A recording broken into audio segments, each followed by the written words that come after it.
Hello everyone, a little bit of an unusual one today. All of the major regions just finished up, and as I was watching most of the matches, because I wanted to know how playoffs were going to end up seeding out, I'm gonna go watch a VOD from a region that I reckon most people don't usually watch. This is the LJL, Japan. Um, for the last few international tournaments, the LJL has often been sort of proclaimed as a dark horse for tournaments. Sorry, I said tournaments like twice in a row there. But last MSI, they were like supposed to pop off because last Worlds, they did exceptionally well for a wildcard region. Detonation Focus Me has historically been the team that comes out of this region. I believe they're tied with Sengoku Gaming. Um, but I'm more familiar with the players on DFM. Yaharong is a Korean import, I believe. Um, as well as they've all just been on the international stage a lot. So let's just see how the top team in Japan ends up playing against CGA. Actually, Hybrid is a name I recognize as well. He was a Korean AD carry. I guess he's over in Japan now. So LeBlanc Ari ban, while these two are fine in the current meta, I'm pretty sure they're more bans against Yarong. I would reckon that, I guess, the individual skill level of this region, they don't really know how to play against strong assassin picks when piloted by a skilled mid laner. Because LeBlanc and Ari don't strike me as like insta-ban, like you have to ban this or they just tear your team apart. But if the overall skill level of DFM is that much higher than CGA, that Yaharong can just solo dismantle them with a LeBlanc pick, then it makes sense why they're banning this. DFM, just taking away the Wukong, Yumi, and the Kalista. Pretty standard bans. I'm a bit surprised that Japan doesn't have the same Zeri Sivir meta that the rest of the world has been displaying. Delete first pick lock-in for CGA. Just going off of what I know in the Eastern Scrim bubbles, like, this obviously has very high priority in China, as is the Nami Lucian combo, pretty strong. Since neither of them got banned, I would be surprised if Zeri and Sivir weren't locked in. But I guess in the Japanese Scrim bubbles, Aphelios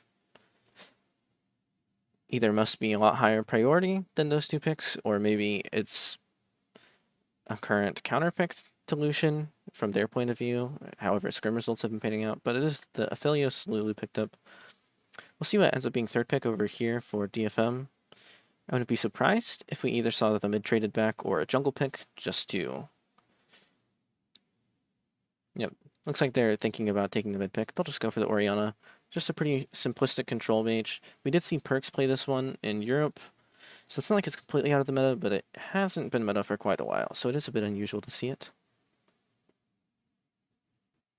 And now we're entering the second ban phase. We'll see what ends up getting cleaned off. It could just be like team fighting top laners that the enemy team wants to force an advantage with, or they'll think about thinning the jungle pool. With Sin Zhao banned, I would expect one of these teams to ban Poppy unless they're going to pick it. DFM should have first pick, so I'd expect CGA to ban the Poppy away. Unless, once again, there could be other champions in the Japanese scrim bubble that they've determined are more useful. It looks like they don't want the Jarvan. Could be afraid of some shockwave combos with that one and just getting completely wiped. Vi's coming through. 3 jungle bans so far in the second phase. I would assume it'll be a fourth one. So we'll have a look in just a second. Will be the Trundle coming through. So since the Poppy wasn't banned, I would be surprised if she wasn't picked up. With all the junglers banned, I can't really think of any other S tier ones. Lee Sin is okay. I don't really like the manner in which he plays with Orianna. They feel like an awkward mid-jungle combo. We could see the Heck Room. I actually don't dislike this idea from Steel coming in. It will be the Heck Room locked in. So right now DFM has a pretty strong team fighting composition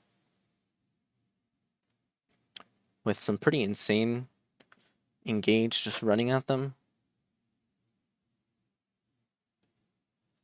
CGA, on the other hand, have the structure of a team fight comp, but they really are lacking the. This is really. Granted, the LGL is a minor region, not a major region, so the normal rules that don't apply here. Normally, I would say Rek'Sai is a horrible pick with Aphelios and Lulu. You provide zero peel for them. Like, you really just want a meatball in front of, like, honestly, a really phenomenal backline to be able to allow them to just pump out the damage. You don't need a Rek'Sai going into the backline assassinating an AD carry. A well-placed Talia W or Q will do that for you. I do like the Gwen pickup. Gwen Lulu is, I think, pretty strong. I just really don't like the Rek'Sai pick here. It will be the Vladimir coming in for Evie. We saw MSI. He was a pretty big fan of the Gwen Vladimir matchup. Vladimir sort of fell back out of the meta with between the patches, since even when Gwen is picked, she's usually just picked into an Ornn, or if they are trading fighter carry champs, then it's usually like a Jax in exchange or a Yone I've seen in North America sometimes. Just looking at these comps though, on paper, DFM should just steamroll CGA. It's really on Cassin or Cassin.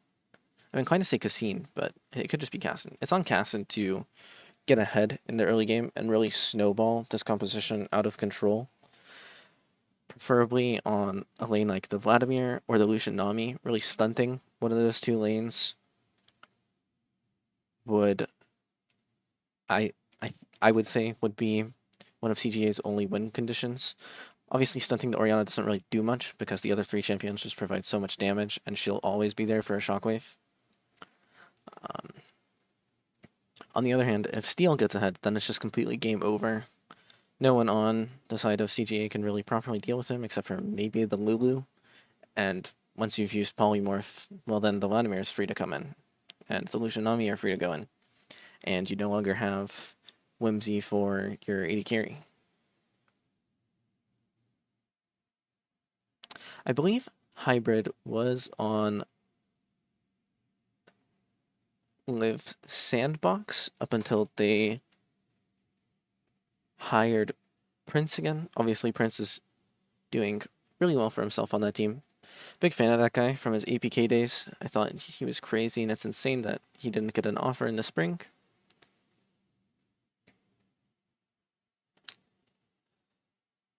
Let's see, I'm just checking on my other monitor here. No, my bad. Hybrid was last playing on KT when we last saw him. And it looks like after being demoted to their academy team, he came over to Crest Gaming in Japan. But I know why I was thinking that. Prince replaced Hybrid on APK.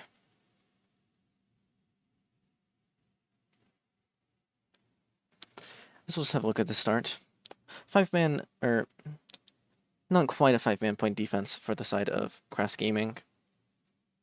Bit of concentration in the bond side for DFM. Looks like they don't want Kessin getting any early wards.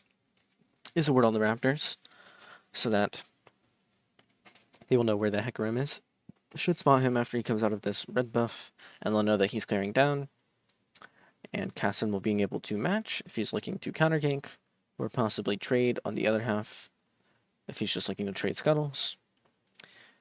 See Evie and Nep, just a little back and forth in the top lane.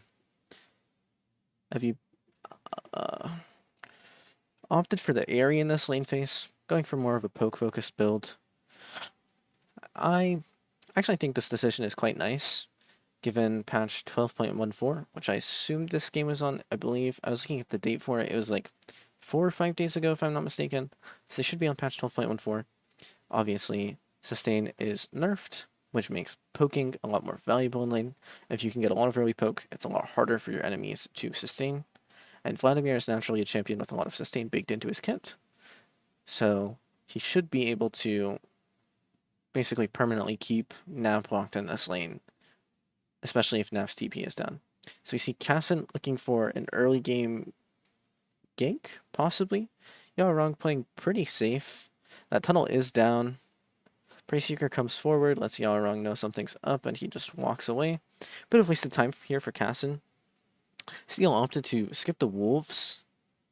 Scuttle isn't spawning, so unless he's able to get an invade off, I'd say this is a bit suboptimal for his pathing. Sees Casson, pops the Ghost. He has the Conqueror. Both of them actually have... Sorry, not both of them. Steel has Phase Rush and Casson has Conqueror. Rek'Sai is known for her early game ability to just blow up champs, but obviously that's once her first item comes through with the Prowler's Claw. Hecarim actually wins that level 3 trade. Of course, they both opt to leave as their mid laners start rotating over, neither wanting to really delay their jungle clear that much. Steel is still hovering around the bot side, still has those wolves in this Krug camp, so actually in a second, Casson will end up somehow having out-farmed the Hecarim due to some questionable early game decisions by Steel. I don't really know what he's looking for here. Perhaps he thinks Casson is just looking to cheesecake. Obviously, Rek'Sai is a champion known for that, and he's just defending by playing in the river. I still think you're going to get more value out of this Hecarim by just full clearing. On the other hand, I don't think Casson will get as much value out of full clearing. I think he should be looking for those cheesecakes. So, I think it's one of those weird things where Casson is technically the one misplaying, but it ends up hurting Steel more because I don't think Casson is playing his champ properly. Obviously, if you look at the standings, DFM is a lot higher up than Crest Gaming. It's possible Casson is just wanting to play safe. Could understand that Steel has the read on him there, and that if he does go for that gank, then he'll just int. Better use of his time to just farm, hope he can get that Prowler's Claw, and then, even if Steel is there, he should have the damage to just absolutely blow up an enemy champion, and swing a fight in their favor before the Hecarim can even do anything. Bubble goes wide by Harp, some trade back by Nemo. Just pushing in by the bot lane of Crest Gaming. Taking a look at the CS numbers, everything is pretty even. Little advantage here and there, but as waves are picked up, it should just even out. Slight gold lead for the side of DFM, mostly because Steel was able to pick up those 2 Scuttle Crabs, which are both worth not as much experience anymore, but a pretty significant chunk of gold in the early game. Junglers completed their first base, both coming out with part of their mythic items. Now that Casson has the serrated Dirk, they have a lot more burst potential on the squishier carries. They should still lose fights against Steel for the next bit, I think. Bubble goes wide once again. Good heal by Hybrid to sidestep. Flash forced on the Lulu. DFM are able to net 2 summoner spells without investing too much of their own. Just simply walking up with the Lucian Nami, as well as the Hecarim's presence. As we see Casson just return to full clearing. We'll see if he goes for a play mid. They do have this pinked. It looks like Yarong is maybe going to be the target for a lot of these early game plays. They banned him out in the first phase of Champ Select. Now they're putting great attention on his lane. Personally, if memory serves correct, at least from my impressions, I thought Udapon was the more standout player from their international appearances. But it's possible domestically that Yaharong is maybe just like the best mid laner, someone of like Chovy tier relative to their region, and they want to make sure that he can't take over a game by putting intense pressure on him. It's also possible that Kakun could just be a weak mid laner compared to the rest of his team, and they're shoring up that weakness by applying more jungle pressure.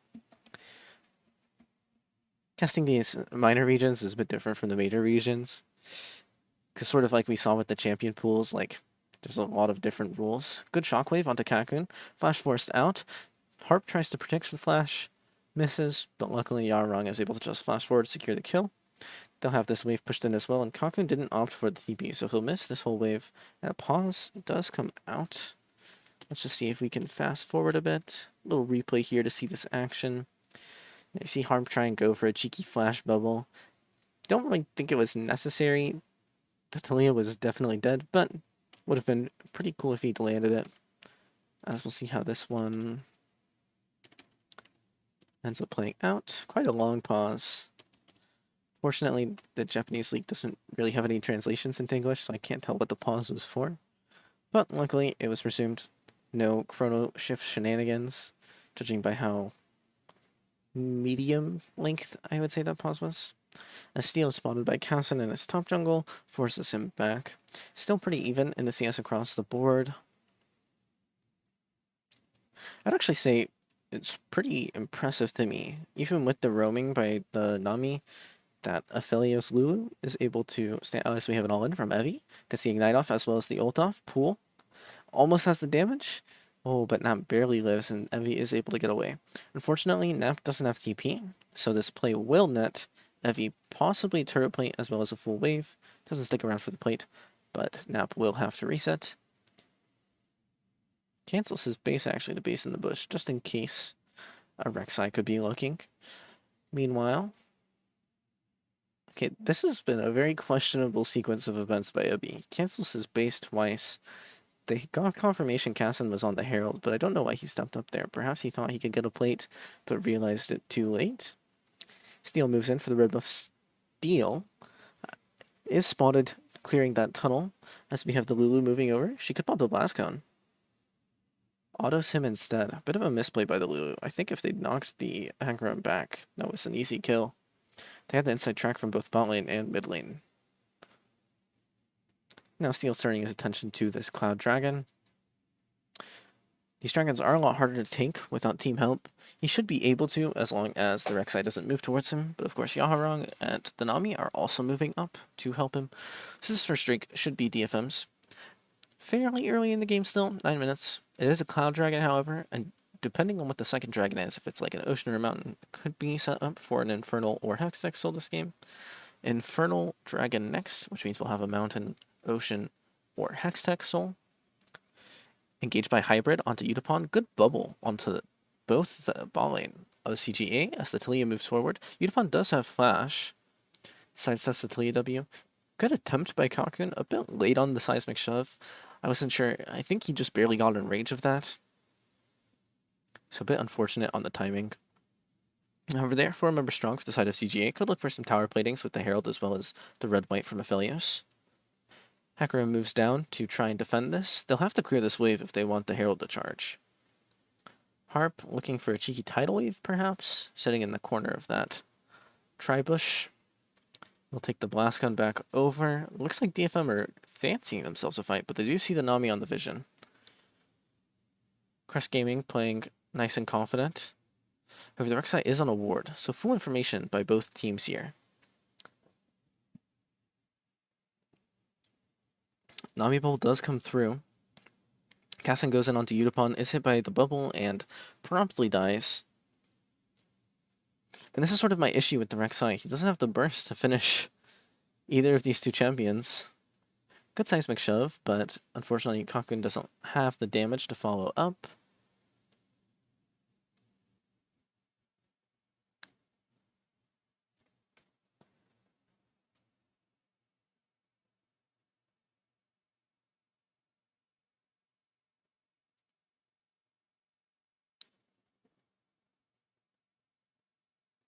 So we'll have a look at this replay. You can see both of these sides see them on the wards. The tidal wave comes through. Cassin launches onto Utapon. Good flash, W, but unfortunately isn't able to sidestep the bubble and just instantly gets blown up. Obviously, lethality Rek'Sai very, very squishy. Steel looks like was looking to a play if the Crest Gaming bot lane is forced off. Does manage to get the exhaust out for his troubles. Could be a bit of an all-in window for the Lucian Nami lane. It does strike me as rather strange, though, actually, looking over these runes once again. Oh, good shockwave onto Cassin. Prowler's Call used, but unfortunately just doesn't have the damage there. But anyways, back to my point. It does strike me as odd. There's, like, tiny little things, right? Like, Conqueror's Lethality Rek'Sai and Press the Attack Lucian Nami that don't feel good, I would say. Like a normal major region would be playing these, right? Every Lucian Nami in each of the major regions has been playing First Strike Lucian because it does more damage. And yet they're still opting for Press the Attack, which is several patches outdated. So I have to question the research of some of the minor regions. I don't know if I should say that. Perhaps that's a good thing. Perhaps just sticking to their playstyle is what allows DFM to have these pretty massive surges at international events.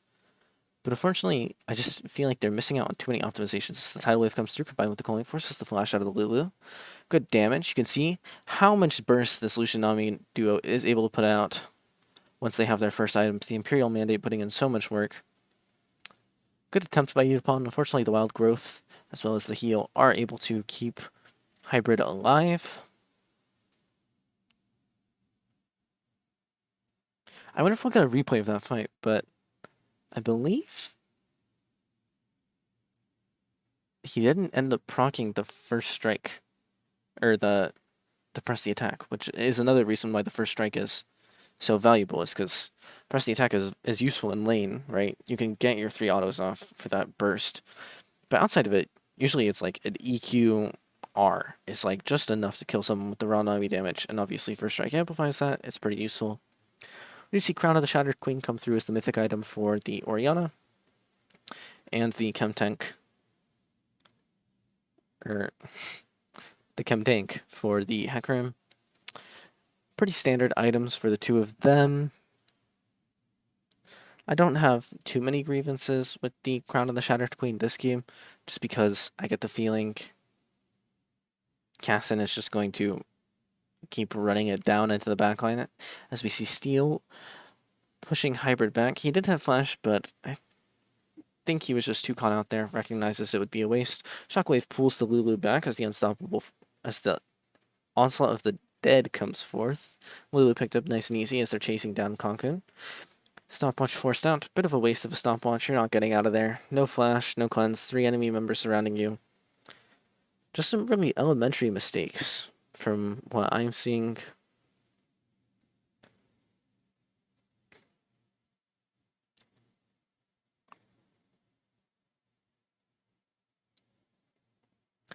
As it looks like the first brick will end up being taken by the side of Detonation Focus Me, handed over to Udapon on his Lucian. Going for a full crit build, you can see the Purchase Shard in his inventory, likely going to be a rapid fire cannon, just giving him extra range. Nami E goes on top of the Lucian, he E's forward, gets a Q, gets an ult, gets a Gale Force, boom, they're gone. This, however, is my one grievance with the Crown, and it's that the Prey Seeker from Rek'Sai will always get rid of it. So, like, yes, it defends against the Prowlers, call it Invade. And I'm assuming in the team fights, good bubble, good shockwave. It looks like the Talia is just going to be dead. I'm assuming in the later team fights that Cassin won't have time to land the Prey Seeker, and he will just go in and it'll save Orianna's life. But in these mid-game skirmishes that are a lot messier, I don't expect the Crown to really do much saving his life. He probably would have gotten a lot more value out of the Leandries or even the Ludens, considering unfortunately he's not the only AP damage on his team, but it is pretty annoying for the enemy team to itemize into magic resistance, because obviously they're playing 4 carry champs, so all of them want damage. They can't exactly build tank. And magic resistance items like the Hex Drinker feel really poor on Aphelios. The Wit's End also feels really poor. Same with Gwen. Like, yeah, you can go Banshees, but it kind of sucks. The only one who really like feels comfortable with it is maybe the Talia. So we see DFM hunting. Crest Gaming did have information with the Rek'Sai W, and the Rek'Sai is just absolutely getting blown up. This champion makes no sense in the context of their draft. If they had Poppy, the game is just so much easier for them. Wasn't even banned away. Good dash forced away. I wonder if Steel will still be able to get the knockback. Polymorph does come through. Good trade back by the side of Crest Gaming. And I think I should preface what I was saying earlier about Prince and Hybrid. Well, I do think Prince was crazy, especially on APK, and he was an upgrade over Hybrid. Hybrid was pretty good for the bottom tier AD carries in his stint on 2020. Well, maybe not good. Good's an overstatement. On Samira, he had some games where he looked pretty good. I'll give that to Hybrid. But for the caliber of play I'm seeing from like the rest of the players, it just seems really difficult for this team to really accomplish anything. DFM sort of just rolling over them, no contest. Yarong's just landing 3-man shockwaves for no reason because the entire bot side of Chris Gaming wants to walk into them. So pretty sizable gap in the team. Udapon just dashing forward. Feels like he's invincible. Playing for kills a little bit, it feels like. Teleport does come through for the Orianna. Should be the inner tower dying. I just don't see any reasonable way for them to defend it. Tidal Wave does come through, but a bit ambitious by Harp. They were not really going to get on to Talia through her field of pebbles. Herald push defended against by Steel. Top tower did go down for the side of Crest Gaming. That is an objective bounty. But unfortunately, they're down 2 dragons and 6k. This game feels pretty hopeless for them. Really clean by the side of DFM. But once again, I'm hesitant to sort of give them any accolades for this gameplay, just given the quality of their opponents. I guess I can't really say much for Nap. We haven't seen much of him aside from that one. Yeah, like, what is Casson doing? He has none of his teammates here. He's going in solo on a Vladimir who has W. If he even did manage to get him, Vladimir will just pull. I suppose I should look at his history. It's possible Casson is an early player who was subbed in. I don't want to go too hard on him, because obviously these players have a lot of room for growth. They put in a lot of time. They don't deserve to just get shit on by a rando like me, for lack of a better term. But at the same time, like, a lot of this gameplay is a bit questionable. Looks like Casson is a DRX Academy player from 2020 that moved over to Crest Gaming in 2021. He's been there for 2 years now as their jungler.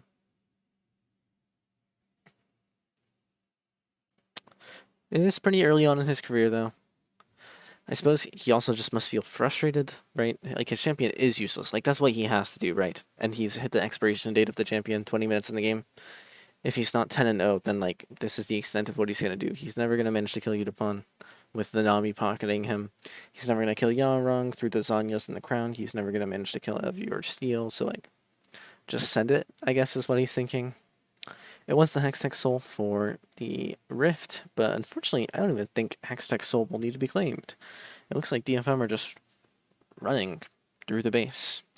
Casson, looking to see what he can get, will end up stealing away the topside camps of Steel, but I believe taking the Inhib and Inhib Tower are surely a worth trade.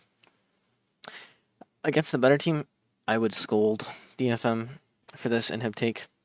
Just a lot of unnecessary free gold going into a hyper carry enchanter bot lane.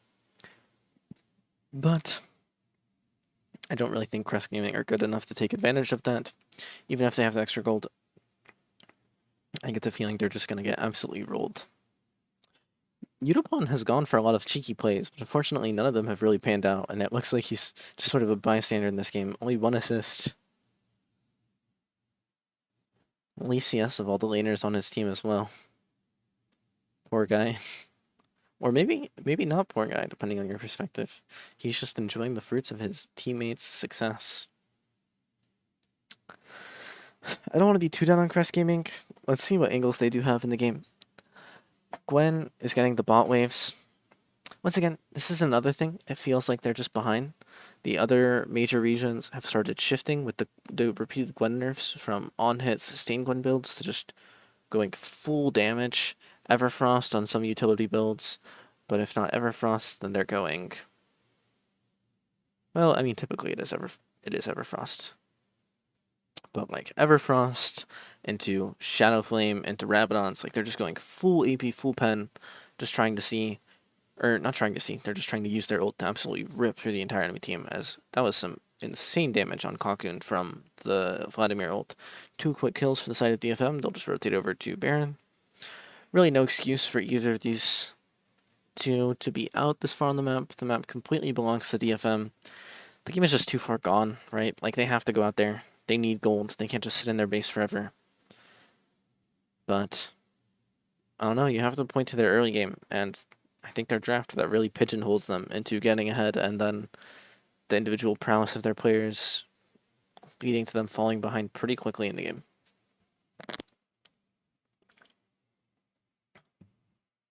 Still, pretty strong showing from DFM. I don't know what the Sengoku gaming team looks like. They have the same score as DFM. There's 8 teams in the league, and I believe they play 20 games. It looked like final scores were 18-2 for those two respectively. So I believe 20 games against 7 other teams. So I think they all play each other 3 times. I don't know. It's too late for my brain to do math and figure out. As DFM just roll through the base, they're getting the inhib. If they wanted, they could take this final inhib tower. Yarong's just going to base and TP for the fun of it. Wants to buy another item. See how much damage he can do, I guess. TP's in to protect the minion. Nice smart play. As the Hemo play comes forward, Kakun might just get exploded by that again. Does manage to survive, but they're both forced back to their Nexus as the Nexus looks to be taken by the side of DFM. Crest Gaming could put up one final defense. The Unraveled Earth does come through. That's not what this is called. It's called the Weaver's Wall. I'm trolling right now, guys. I apologize. I feel like my casting was pretty subpar, but I think this game was more just to get an idea of what the LGL looks like. I think it's pretty hard to gauge DFM's strength. They seem to be doing a lot of the fundamentals pretty well from what I was gathering. There's no like glaring offenses, but at the same time their opposition just looks so weak, right? That like when they just get overpowered by better opponents, right? If they're playing against TES or RNG or T1 or Gen G or I don't know, G2, CLG. I don't know why I said CLG, EG, right? If they're playing against these teams, like, don't really think much of what's at play here is going to shape out, but we'll see. I'll try and keep my eye on the LGL during their playoffs, as well as the TCL, Turkey. I think those 2 regions have consistently put on the biggest upsets, and they're always the ones to look out for. But yeah, thanks for listening. As always, if you have any suggestions for my cast, I'd be happy to hear them so I can improve, because that's what I'm uploading these for. Thank you for your time, and have a wonderful night.